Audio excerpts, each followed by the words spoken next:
नमस्ते, मेरो नाम प्रणिता घिमिरे, म याङयाङबाट बिलङ गर्दैछु। अनि यो आउने नोभेम्बर 27 अनि 28 तारिक याङयाङ बजारमा YTDCको तत्त्वावधानमा ब्लुमिङ याङयाङ इभेन्ट हुँदैछ। तपाईहरु सबैलाई वेलकम गर्न चाहन्छु। मैले यो फ्लोरिकल्चरको यो जुन मेरो प्यासन चाहिँ मैले 2018 देखि स्टार्ट गरेको। मलाई यो फ्लावरहरू प्लान्ट्सहरू मलाई मन पर्नु थाल्यो। त्यहाँबाट चाहिँ मैले फर्स्टमा चाहिँ मैले सकुलेन्टबाट स्टार्ट गरेको।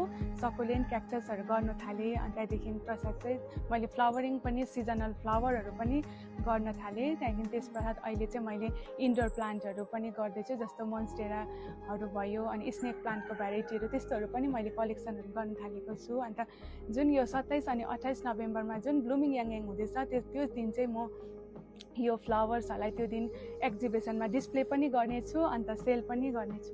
म यङ